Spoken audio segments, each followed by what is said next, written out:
अच्छा जी, अस्सलाम वालेकुम। क्या हाल है आप सबके? पहले तो प्लीज़ मुझे बता दें, क्या मेरी आवाज़ और मेरी स्क्रीन आप लोगों तक क्लियरली पहुंच रही है एवरीवन? यस और नो? जल्दी से बता दें प्लीज़। अगर मेरी आवाज़ और स्क्रीन आप लोगों तक क्लियरली पहुंच रही है तो चैट पर क्लियर लिख दें ताकि हम आज की क्लास स्टार्ट कर सकें। अच्छा जी, ठीक है, ग्रेट। तो बेटा, अबाउट द लास्ट क्लास हमने जो है कंपनी के सारे थ्योरी एंड फॉर्मेट्स डिस्कस कर लिए थे। मैं आपको दिखा भी देता हूँ। सर, कंपनी की सारी थ्योरी जितनी भी थी, ठीक है, जो मैंने आप लोगों को एक्सप्लेन करी। Ordinary share, preference shares, three types of preference shares. उसके बाद हम लोग ये पूरा चार्ट मैंने आपको कंपनी की इक्विटी का एक्सप्लेन करा था, ठीक है। उसके बाद reserves, capital reserve, revenue reserves के दो type, retained profit, general reserve, सब आपको लास्ट क्लास में एक्सप्लेन कर दिया था बेटा। और मैंने आपको बताया था कंपनी की फाइनेंशियल स्टेटमेंट्स में तीन चीज़ें बनाने को आती हैं: income statement, statement of changes in equity and statement of financial position, ठीक है। और तीनों के फॉर्मेट्स भी बेटा मैंने आपको कंपनी की इनकम स्टेटमेंट के, कंपनी की statement of changes in equity के, सोशी के, और कंपनी की एसओएफपी के बेटा फॉर्मेट्स आपके साथ डिस्कस कर लिए थे। और लास्ट क्लास में हमने पहला पास्ट पेपर क्वेश्चन भी स्टार्ट कर दिया था गाइस। और उस क्वेश्चन की खाली हमने एडजस्टमेंट सॉल्व की थी। अभी आपको दिखा देते हैं। ये क्वेश्चन था बेटा। इस क्वेश्चन की एडजस्टमेंट्स हमने सारी सॉल्व कर ली थी इन द लास्ट क्लास। बेटा आज की क्लास में इस क्वेश्चन को कंप्लीट करना है और ट्राई करना है कि इसके साथ साथ एक और क्वेश्चन भी हम कर लें, ठीक है। दो क्वेश्चन हमारे आज की क्लास में हो जाए एवरीवन। बेटा सबका फोकस यहाँ पर हो, गौर से प्लीज, गौर से बात सुन लें। क्वेश्चन कंप्लीट करने जा रहा हूँ, ठीक है। पहले तो आप लोगों को एक ओवरव्यू दूंगा लास्ट क्लास का, जिसमें मैंने आपको इस क्वेश्चन की एडजस्टमेंट सॉल्व करवाई थी, ठीक है। तो आ जाएं जरा इस क्वेश्चन का क्विक ओवरव्यू लेते हैं जितना लास्ट क्लास में सॉल्व किया था, फिर इसको कंटिन्यू करके कंप्लीट करते हैं एवरीवन। सबका फोकस क्वेश्चन पर हो। सर सवाल क्या कह रहा है? सर सवाल हमसे कह रहा है कि the trial balance of H V limited at 31 March 2021 was as follows. Sir H V limited company का नाम है। At the year end, 31 March 2021 को ईयर एंड होता है बिजनेस का, ठीक है। आपको बिजनेस का पूरा ट्रायल बैलेंस दिया हुआ है। ट्रायल बैलेंस के अंदर सारे बिजनेस के बैलेंसेस दिए हुए थे बेटा। क्या क्या बैलेंसेस गिवन थे? रेवेन्यू, इन्वेंट्री फर्स्ट डेट वाली है, ओपनिंग इन्वेंट्री। परचेजेस गिवन थी बेटा। Rent and insurance expense given था। वेजेस एक्सपेंस गिवन था। ऑपरेटिंग एक्सपेंसेस गिवन थे। Fittings, fittings non current asset होती हैं, फिटिंग्स की कॉस्ट गिवन थी। प्रोविजन फॉर डेप्रीसिएशन मतलब अक्यूमुलेटेड डेप्रीसिएशन, टोटल पुरानी डेप्रीसिएशन फिटिंग्स की गिवन थी बेटा। ट्रेड रिसीवल्स गिवन थे। बैंक का बैलेंस बेटा, बैंक डेबिट कॉलम में दिया हुआ है। सब बैंक डेबिट कॉलम में दिया हुआ है, मतलब पॉजिटिव बैलेंस है, इतने पैसे बैंक में पड़े हुए हैं, ठीक है। आगे ट्रेड पेबल्स गिवन है, ठीक है गाइस। डिबेंचर्स, आपने जो लोन लिया हुआ है डिबेंचर लोन 30,000 का, वो गिवन है। ऑर्डिनरी शेयर का बैलेंस बेटा, रिटेन अर्निंग्स का बैलेंस, एंड डिविडेंड, कितना डिविडेंड पे करा ऑन ऑर्डिनरी शेयर्स, ये भी आपको गिवन है। 5600 का डिविडेंड पे करा। अब सर इसके बाद अगर हम नीचे जाएं तो हमें एडिशनल इन्फॉर्मेशन, एडिशनल इन्फॉर्मेशन का मतलब होता है एडजस्टमेंट्स गिवन थी। सर सारी एडजस्टमेंट्स हमने लास्ट क्लास में सॉल्व कर ली थी। जल्दी से बेटा एक बार सारी एडजस्टमेंट्स का कोई ओवरव्यू लेते हैं, ठीक है। 5-7 मिनट लगेंगे और फिर क्वेश्चन को कंप्लीट करते हैं। अब सर सवाल क्या कह रहा है? Adjustment number one, inventory at 31 March 2021 was valued at 6090। Sir आपको इन्वेंट्री गिवन है पहली एडजस्टमेंट में। कौन सी इन्वेंट्री है? एडजस्टमेंट में बेटा हमेशा क्लोजिंग इन्वेंट्री गिवन होती है और गिवन भी ईयर एंड की डेट पर है। तो ये आपको पहली एडजस्टमेंट में सिर्फ और सिर्फ क्लोजिंग इन्वेंट्री गिवन थी, बस। पहली एडजस्टमेंट में क्लोजिंग इन्वेंट्री गिवन है, डन। क्लोजिंग इन्वेंट्री आपको गिवन है बेटा एडजस्टमेंट नंबर वन में। आगे बढ़ते हैं, नेक्स्ट एडजस्टमेंट का क्या सीन था? बहुत ही ईजी एडजस्टमेंट थी। Depreciation on fittings is to be charge at 20% per annum using the reducing balance method. Sir depreciation लगेगी फिटिंग्स के ऊपर आरबीएम मेथड से। कितना? 20%। आरबीएम रिड्यूसिंग बैलेंस मेथड से हमें डेप्रीसिएशन निकालना आती है। तो फिटिंग्स के ऊपर हमने करंट ईयर की डेप निकाल ली थी। कैसे निकाली थी बेटा? ऊपर गए, फिटिंग्स की कॉस्ट ली। आरबीएम मेथड से कैसे डेप निकलती है? कॉस्ट में से पुरानी डेप माइनस करते हैं, नेट बुक वैल्यू आती है, उसको मल्टीप्लाइड बाय परसेंटेज कर देते हैं। सर कॉस्ट इज 200,000, पुरानी डेप इज फिटिंग्स की 72,000, प्रोविजन फॉर डेप्रिसिएशन, ओके। तो 200,000 माइनस 72,000, नेट बुक वैल्यू आई बेटा। नेट बुक वैल्यू को क्या कर दिया? मल्टीप्लाइड बाय परसेंटेज कर दिया। तो हमारे पास डेप पर ईयर आ गई, that is 25,600, okay guys. 2500 is current year की depreciation on fittings, okay. Sir next adjustment, adjustment number three बेटा। एडजस्टमेंट नंबर थ्री हमसे क्या कह रही थी everyone please? Rent includes a payment of 1800। Sir ऊपर जो रेंट एक्सपेंस है उसमें 1800 इंक्लूड हुए हुए हैं, 1800 इंक्लूड हुए हुए हैं फॉर द 3 मंथ्स, जो 3 मंथ्स के हैं, फ्रॉम 1 मार्च 2021 टू 31 मई 2021। मार्च अप्रैल में ये 3 मंथ्स के 1800 ऊपर इंक्लूड हुए हुए हैं रेंट के अंदर, रेंट एक्सपेंस के अंदर। सर क्या करें? दिमाग चलाओ बेटा। आपके बिजनेस का ईयर एंड कब होता है? 31 मार्च 2021। तो आपने रेंट 31 मार्च तक का लेना था, लेकिन आपने ले लिया है मई तक का। तो मार्च के बाद अप्रैल में 2 महीने का प्रीपेड एक्स्ट्रा इंक्लूड हुआ हुआ है ऊपर, प्रीपे एक्स्ट्रा पे कर दिया 2 महीने का। तो बेटा जितना जो भी चीज़ जितनी प्रीपेड होती है वो हमें क्या करनी होती है, माइनस करनी होती है। तो हमारा कितना प्रीपेड है बेटा, 2 महीने का रेंट प्रीपेड है, पहले 2 महीने का निकालो। कैसे निकालोगे सर, ये जो 1800 है 3 मंथ्स का है, तो 1800 को डिवाइड बाय जितने महीने का होता है उससे डिवाइड करते हैं, डिवाइड बाय 3, हमें कितने महीने का चाहिए, 2 मंथ्स का, मल्टीप्लाइड बाय 2। तो बेटा 2 मंथ्स का हमारे पास जो प्रीपेड है 1200 आ गया था। जो भी चीज़ प्रीपेड होती है जितने से वो ऊपर से जाकर माइनस हो जाता है। तो सर 1200 से प्रीपेड था, ऊपर गए बेटा रेंट एंड इंश्योरेंस, ये रहा इसी के अंदर रेंट है, तो इसमें से हमने जो है 1200 प्रीपेड था 2 मंथ्स का, तो हमने 1200 क्या कर दिया बेटा, माइनस कर दिया 1200।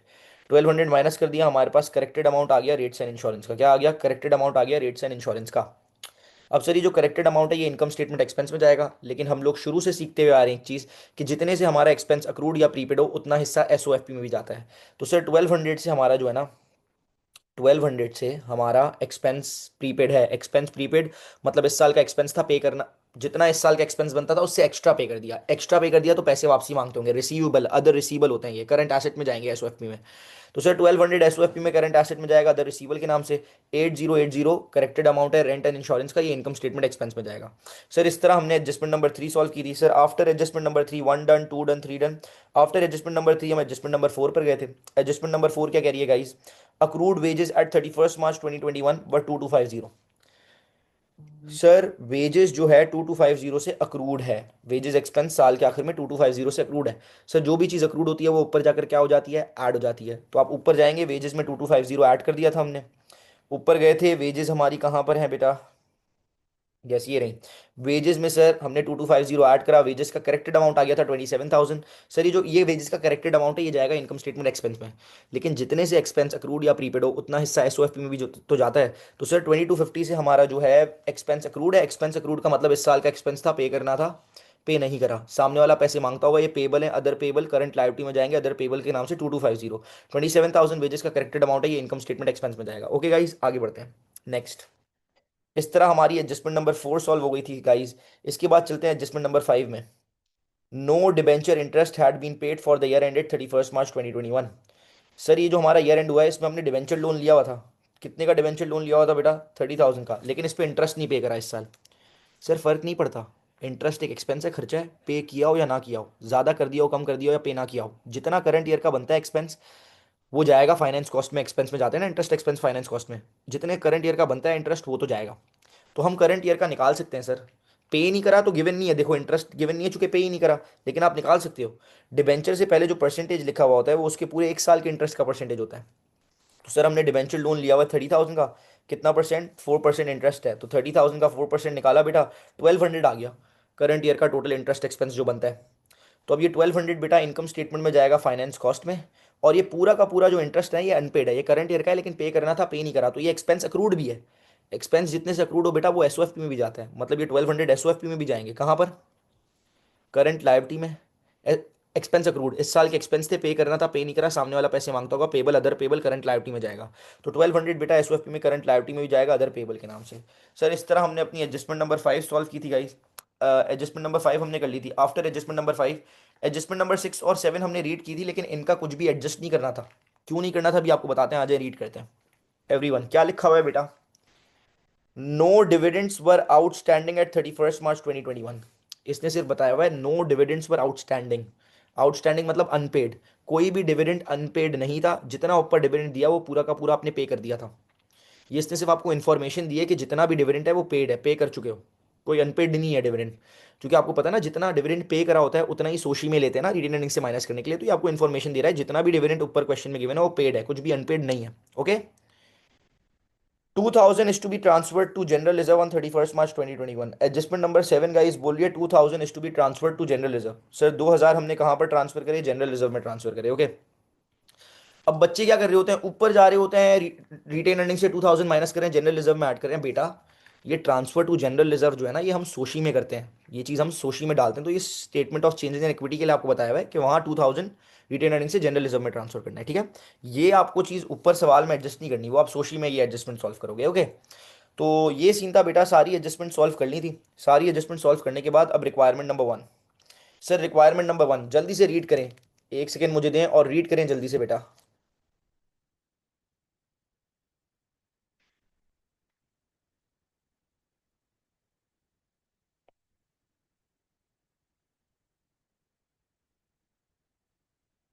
Yes guys.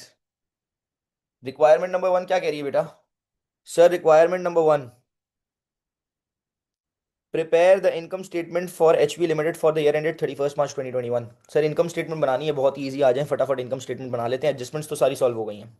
सर आपको पता है सबसे पहले आती है सेल्स, और सेल्स में से सेल रिटर्न माइनस होता है, सेल्स का फाइनल आंसर राइट कॉलम में जाता है। सर ऊपर गए, सेल्स कितनी है नजर आ रही है? यस और नो? सेल्स कितनी है बेटा? Revenue sales 145,000। पूरा सवाल चेक करें, क्या कोई सेल रिटर्न है? नहीं है सर, मतलब ये सही सेल्स का ही ये फाइनल आंसर है, बस 145,000। नीचे गए, रेवेन्यू ले लिया 1,45,000।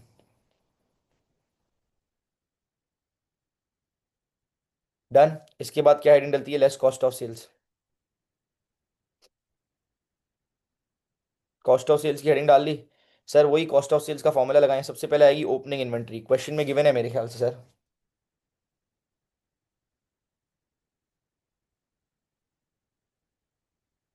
Opening inventory. सर क्या है ओपनिंग इन्वेंट्री, कितनी है बेटा? ऊपर जाकर देख लें। 58। Yes, opening inventory 5820। नीचे गए, ले ली 58। ओपनिंग इन्वेंट्री के बाद ऐड परचेजेस। सर परचेजेस भी मेरे ख्याल से गिवन है, ऊपर जाकर देखें कितनी गिवन है परचेजेस। सर परचेजेस गिवन है। Yes sir, 64,900। नीचे गए, परचेज ले ली 64,900। ओपनिंग इन्वेंट्री ऐड परचेजेस, उसके बाद क्या होता है? ऐड कैरेज इनवर्ड्स, जाकर देखें कोई कैरेज इनवर्ड्स है। सब पूरा सवाल चेक कर लें, सवाल में कोई कैरेज इनवर्ड्स नहीं गिवन। उसके बाद क्या होता है? Less purchase return. सर क्या कोई परचेज रिटर्न है? नहीं सर, परचेज रिटर्न नहीं है, स्किप करें।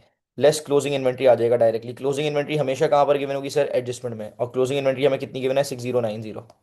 नीचे गए, less closing inventory 6090। Sir final answer right column में चली जाएगा। जल्दी जल्दी, 5820। 5820 प्लस 64,900 माइनस 6090 का इस कितना आ रहा है? 64630।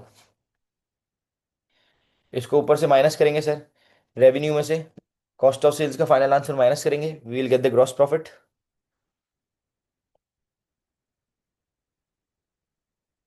ग्रॉस प्रॉफिट आ गया बेटा। कितना आ रहा है ग्रॉस प्रॉफिट? 145,000 माइनस 64630। तो बेटा इसको करते हैं तो हमारे पास ग्रॉस प्रॉफिट आ रहा है 80370। ठीक है बेटा, क्लियर चल रहे हैं यहाँ तक? जल्दी से पॉज लगा रहा हूँ यहाँ पर, फटाफट बताएं, क्या यहाँ तक सबको क्लियर है? यस और नो? क्या अभी तक क्लियर चल रहे हैं बेटा, हाँ या ना? जल्दी से चैट पर रिप्लाई कर कर बता दें ताकि हम लोग आगे बढ़ सकें। एवरीवन जल्दी बेटा, वेट कर रहा हूँ सबके रिप्लाई का, फटाफट प्लीज, अर्जेंट रिप्लाई चाहिए यार। जन्नत एंड मीत, आप लोग का रिप्लाई नहीं आया? ओके। अब ग्रॉस प्रॉफिट के बाद क्या होता है बेटा? ऐड अदर इनकम, ऊपर जाकर देख लें। सर पूरा सवाल भी आपके सामने है, एडजस्टमेंट्स भी आपके सामने है, कहीं भी कोई अदर इनकम गिवन नहीं है, तो बेटा फिर डायरेक्टली क्या हेडिंग डल जाएगी? Less operating expenses. Less operating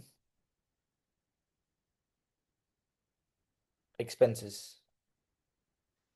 sir heading डाल दी लेस ऑपरेटिंग एक्सपेंसेस। अब सारे ऑपरेटिंग एक्सपेंसेस का मतलब है all expense except interest. Sir आ जाए सवाल में, आपको सारे एक्सपेंसेस दिखाता हूँ। रेवेन्यू नहीं, इन्वेंट्री एक्सपेंस नहीं है, परचेजेस नहीं सर, पहला expense rent and insurance wages, दूसरा एक्सपेंस ऑपरेटिंग एक्सपेंस, तीसरा expense fittings at cost no, provision for depreciation no, trade receivable नहीं, ट्रेड बैंक नहीं, ट्रेड पेबल नहीं, डिबेंचर नहीं, ऑर्डिनरी शेयर रिटेन अर्निंग्स नहीं, डिविडेंड पेड नहीं। Sir तीन expenses question में गिवन है, अब एडजस्टमेंट में आते हैं। सर पहली एडजस्टमेंट में कोई एक्सपेंस नहीं है, दूसरी एडजस्टमेंट में यस एक्सपेंस है, नॉन करेंट एसेट पे जो करंट ईयर की डेप्ट लगी फिटिंग्स पर, डेप्रिसिएशन इज एन एक्सपेंस, ये एक एक्सपेंस आ गया। थर्ड में रेंट ऊपर ऑलरेडी टिक लगा चुके हैं, फोर्थ में वेजेस ऊपर ऑलरेडी टिक लगा चुके हैं। डिबेंचर इंटरेस्ट एक एक्सपेंस है, लेकिन ये फाइनेंस कॉस्ट में जाता है, ठीक है, 1200, ये भी नहीं है ऑपरेटिंग एक्सपेंस। सिक्स में भी नहीं है, सेवन्थ में भी नहीं है। सर टोटल चार ऑपरेटिंग एक्सपेंसेस हैं, ये आप चारों ले लेंगे। वर्किंग्स लाजमी शो कीजिएगा, ब्रैकेट में भूलिएगा नहीं। सर रेंट एंड इंश्योरेंस का अमाउंट कितना है? Corrected 8080। 9280 minus 1200, 8080। 9280 minus 1200, 8080, rent and insurance. Okay guys, इसके बाद नेक्स्ट, वेजेस 27,000, 42750 प्लस 2250, 27,000। कितना है? 24750 प्लस 2250।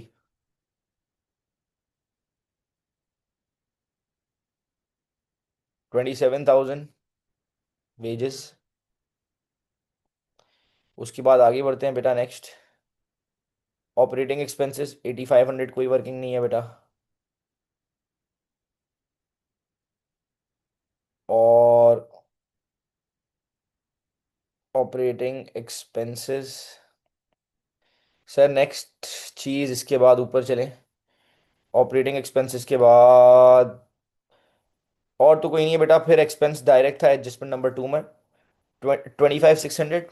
Depreciation on fittings 25,600। इसकी बस ये वर्किंग शो कर दिया 1,28,000 multiplied by 20%। 25,600 128,000 multiplied by 20%। Depreciation on. Sir add up करा, सारे एक्सपेंसेस आ गए। Operating expense final answer right column में।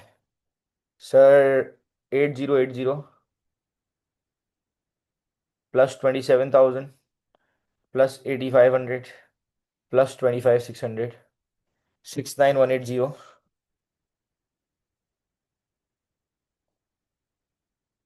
Sir gross profit minus operating expenses. Line बनाई, फाइनल आंसर आ गया नया जिसका नाम होगा ऑपरेटिंग प्रॉफिट। कितना आ रहा है बेटा? 80370 माइनस 69,180। 80370 11190 आ रहा है बेटा, 11190। Okay guys. अब हेडिंग डालेंगे क्या? Less finance cost. अब मेरी बात सुने। आप यहाँ लेस फाइनेंस कॉस्ट ना लिखते, आप बस लिखते लेस इंटरेस्ट और डायरेक्टली इंटरेस्ट यहाँ से माइनस कर देते तो आ जाता फाइनल प्रॉफिट। या आप लेस फाइनेंस कॉस्ट के नाम से डायरेक्टली यहाँ इंटरेस्ट माइनस कर देते तो आ जाता प्रॉफिट। या जैसे मैंने फॉर्मेट में लिखवाया था, फाइनेंस कॉस्ट की हेडिंग डालें, उसके नीचे डालें इंटरेस्ट। सब एक्सेप्टेबल है, तीनों काम हो सकते हैं। इंटरेस्ट बेटा हमने निकाला था ना, एडजस्टमेंट्स भूलनी नहीं है, याद रखनी है। इंटरेस्ट अनपेड था पूरा का पूरा, तो हमने एडजस्टमेंट में दैट वाई करंट ईयर का टोटल इंटरेस्ट निकालना पड़ा था। दैट वाज 1,200, इस साल का करंट ईयर का इंटरेस्ट टोटल 1,200 बेटा माइनस करा। और हमारे पास यहाँ हमारा final profit for the year आ गया। कितना है बेटा? 11,190 माइनस 1,200। 11,190 माइनस 1,200। 11,190 माइनस 1,200 9,990 आ रहा है बेटा, 9,990। सर इनकम स्टेटमेंट तैयार हो चुकी है। Any one any problem guys? जल्दी से बता दें प्लीज, क्या किसी को कोई मसला या क्लियर है बेटा सबको? वेट कर रहा हूँ गाइस सबके रिप्लाई का, यस और नो। जल्दी से बताएं प्लीज। हाँ या ना बेटा, हाँ या ना, जल्दी से।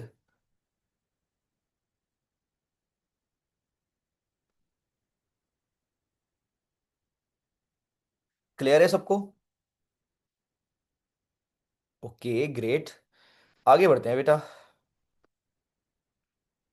Part B guys. Part B कह रहा है prepare the statement of change in equity for H B limited for the year ended 31 March 2021। Sir सोशी बनानी है, statement of changes in equity, सोशी। सोशी बनाकर देनी है सर। आपको पता है कितने चार कॉलम्स होते हैं? ऑर्डिनरी शेयर्स, फिर प्रेफरेंस शेयर्स। क्वेश्चन में प्रेफरेंस शेयर्स थे ही नहीं तो उनका कॉलम ही नहीं बना। General reserve, retained earning. आपको पता है सोशी में सबसे पहले बैलेंस बीडी आते हैं, तभी साल के शुरू की डेट डालिए, यहाँ पर बैलेंस बीडी डालना है, ठीक है।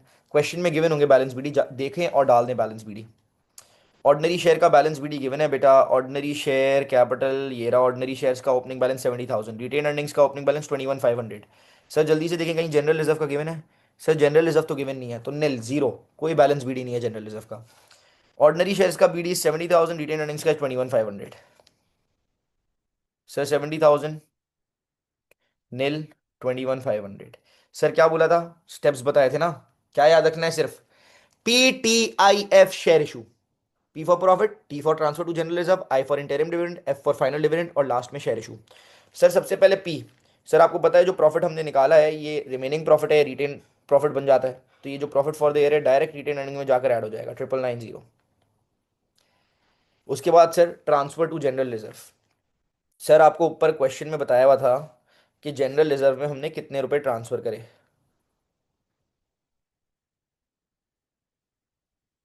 Sir transfer to general reserve कितना है, ऊपर जाते हैं देखो, लास्ट एडजस्टमेंट में बताया था बेटा, भूलना नहीं है। 2,000 is to be transfer to general reserve. 2,000 हमने इस साल जनरल रिजर्व में ट्रांसफर करें। तो बेटा कहाँ से ट्रांसफर होते हैं पैसे, रिटेन अर्निंग से ट्रांसफर होते हैं ना जनरल रिजर्व में। तो 2000 रिटेन अर्निंग से माइनस जनरल रिजर्व में 2000 ऐड। सर पी हो गया, टी हो गया, अब गौर से सारे काम छोड़ दें, गौर से मेरी बात सुननी है आप लोगों ने। पी हो गया, टी हो गया, अब आई। आई इज इंटरिम डिविडेंड, फिर F, F is final dividend. अब देखिए मेरी बात सुने, कभी कभार क्वेश्चन में क्या होता है, आपको इंटरिम डिविडेंड और फाइनल डिविडेंड जो है ना अलग अलग गिवन होता है। इंटरिम डिविडेंड जो करंट ईयर के बीच में पे करते हैं, करंट ईयर का। फाइनल डिविडेंड लास्ट ईयर वाला करंट ईयर में पे करते हैं। तो आपने इंटरिम डिविडेंड लेस करना होता है रिटेन अर्निंग से, और लास्ट ईयर का फाइनल डिविडेंड लेस करना होता है। ये कभी कभार अलग अलग गिवन होते हैं, लेकिन कभी कभार क्वेश्चन में ना ये मिलाकर गिवन होते हैं, अलग अलग नहीं होते। लास्ट ईयर का फाइनल और करंट ईयर का इंटरिम जो पे करते हैं वो साथ मिलाकर गिवन होते हैं। तो फिर वो किस नाम से गिवन होंगे सर, डिविडेंड पेड के नाम से गिवन होंगे। किस नाम से गिवन होंगे, डिविडेंड पेड। तो आप ऊपर जाएं, अब देखें क्वेश्चन में, देखें आपको डिविडेंड गिवन है लेकिन अलग अलग नहीं गिवन। यहाँ लिखा हुआ है डिविडेंड पेड और ऑर्डनरी शेयर, मतलब ये दोनों मिलाकर है। इसमें लास्ट ईयर का फाइनल भी है, करंट ईयर का इंटरिम भी है। तो दोनों ही रिटेन अर्निंग से लेस होते हैं, तो ये दोनों का टोटल है तो एक साथ माइनस कर दें। इसमें दोनों है तो बस जाकर एक साथ दोनों लेस हो गए रिटेन अर्निंग से 5600। किस नाम से, डिविडेंड पेड। अलग अलग होते तो बेटा अलग अलग माइनस करते। What to do, same thing बेटा, इंटरिम डिविडेंड के नाम से माइनस कर देंगे और लास्ट ईयर फाइनल डिविडेंड के नाम से माइनस कर देंगे अलग अलग। मीत, ठीक है। अब पीटीआईएफ तो हो गया, लास्ट में शेयर इशू। सर सवाल में जाएं, शेयर इशू का मतलब नए शेयर्स बेचे ना, इशू करे। पूरे सवाल में कहीं भी लिखा है क्या कोई नए शेयर्स इशू करे, क्या कोई नए शेयर्स बेचे कंपनी ने? नो सर, कोई नए शेयर्स बेचे नहीं, शेयर इशू है ही नहीं, तो बेटा शेयर इशू आएगा ही नहीं। तो बेटा शेयर इशू नहीं है, नहीं आएगा, बस सोशी बन चुकी है वर्टिकली बेटा। ऐड अप कर कर जो सारी चीज़ों को बैलेंस सीडी निकालने, तीनों चीज़ें के, ये तीनों इक्विटी है ना, इनके क्लोजिंग बैलेंस निकालने बेटा। ऑर्डनरी शेयर का क्लोजिंग बैलेंस कितना आ रहा है guys, 70,000 as it is. General reserve का 2000। रिटेन अर्निंग का निकालें बेटा, रिटेन अर्निंग का बताएं जरा कितना आ रहा है। 21,500 प्लस 9,990 माइनस 2000 माइनस 5,600। 23,890, 23,890, 23,890। अब सर ये टोटल का कॉलम फिलअप करने का पूरा एक मार्क होता है, तो इनको ये हॉरिजॉन्टली रो वाइज टोटल करके लिखना होता है बेटा इधर, ठीक है। तो पहली रो का टोटल बेटा 70,000 प्लस 21,500, 91,500 होता है बेटा, और 91,500 यस। दूसरी रो का टोटल 9,990 आ रहा है खाली। तीसरी रो का टोटल प्लस 2000 माइनस 2000 जीरो आ जाएगा। थर्ड रो का टोटल आ रहा है -5,600, -5,600। अब लास्ट रो का टोटल कितना आ रहा है, 70,000 प्लस 2000, 72,000 प्लस 23,890 प्लस 23,890, 95,890 आ रहा है। कितना आ रहा है बेटा, 95। सर सोशी इज रेडी, सर सोशी इज रेडी। सोशी तैयार है बेटा, कंप्लीट हो गई आपकी statement of change in equity. हाँ भाई जल्दी से फटाफट, वेट कर रहा हूँ सबके रिप्लाई का। समझ आ गया statement of change in equity कैसे बनी है? हाँ या ना, जल्दी बताएं ताकि हम नेक्स्ट पार्ट पर चलेंगे इस। जल्दी बता दें प्लीज एवरीवन, वेट कर रहा हूँ आप सबके रिप्लाई का बेटा।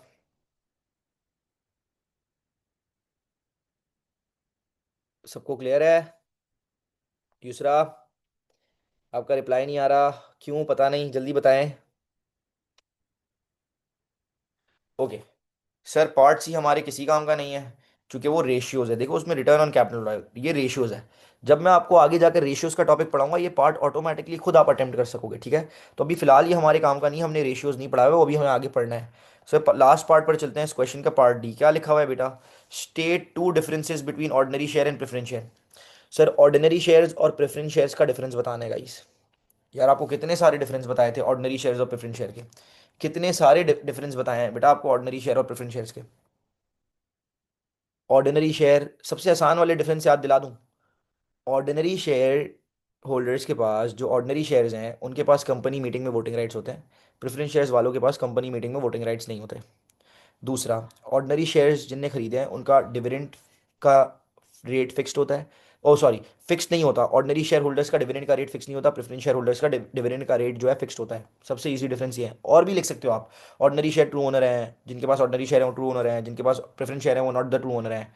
क्योंकि ऑर्डिनरी शेयर होल्डर्स का कंपनी में कोई रिस्क नहीं होता, प्रेफरेंस शेयर होल्डर का कंपनी में, प्रेफरेंस शेयर होल्डर का कंपनी में कोई रिस्क नहीं होता, ऑर्डिनरी शेयर होल्डर का कंपनी में रिस्क होता है। बिल्कुल वोटिंग राइट्स होते हैं ऑर्डिनरी शेयर होल्डर के पास, प्रेफरेंस शेयर होल्डर के पास नहीं होते, और वो at the time of liquidation पहले प्रेफरेंस शेयर्स वालों को पैसे वापसी दिए जाते हैं, फिर बचते हैं तो बाद में ऑर्डिनरी शेयर वालों को मिलते हैं। सारे डिफरेंसेस आपको बताए थे बेटा, कोई भी दो लिख दीजिएगा, इजी सिंपल।